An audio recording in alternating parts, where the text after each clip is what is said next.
दोस्तों, आपको ये तो पता होगा शूर्पणखा कौन थी। शूर्पणखा रावण की बहन थी और एक बार लक्ष्मण ने उनका नाक काट लिया था।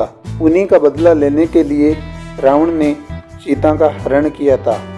और जब शूर्पणखा ने सुना कि राम ने सीता को बचा लिया है, तब उसने खुद ही बदला लेने की ठानी। शूर्पणखा की याद किया कि कैसे राम और लक्ष्मण से मिलकर उसकी बेइज्जती की थी और उसकी गरिमा छीनकर उसकी नाक काट दी थी। अपनी बहन की बेइज्जती का बदला लेने के लिए रावण ने सीता को धोखे से बंदी बनाकर राम से बदला लेने का निर्णय लिया। राम ने अपनी पत्नी को बचाने के लिए रावण का वध कर दिया था। सीता में युद्ध जीतने के बाद राम अपनी पत्नी सीता और भाई लक्ष्मण के साथ अयोध्या लौट आए।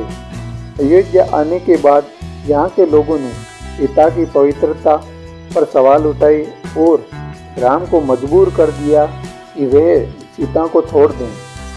सीता एक आज्ञाकारी पत्नी की तरह अपने पेट में पल रहे बच्चे के साथ अयोध्या छोड़कर चल दी। सीता सीधे घने जंगल की तरफ बढ़ी और वहाँ उन्हीं वाल्मीकि मिले और उन्हें अपने साथ अपनी कुटिया पर लाए थे। सीता से शूर्पणखा मिली तो सीता कुटिया में शांतिपूर्ण रह रही थी और अचानक एक दिन शूर्पणखा उनसे मिलने जंगल आई।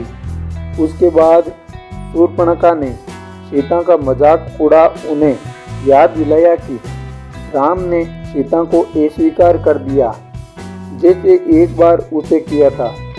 शूर्पणखा ने सीता को यह भी याद दिलाया कि एक समय वे भी इस दर्द को झेल चुकी है जो आज सीता झेल रही है। और यह देखकर वो बहुत खुश थी। सीता ने शूर्पणखा की सारी बातें शांतिपूर्वक सुनी और उसकी बात का बुरा न मानते हुए हंसकर उसके तरफ बेर देखे हुए कहा, यह बेर उतने ही मीठे हैं जितने सबरी के बेर मीठे थे।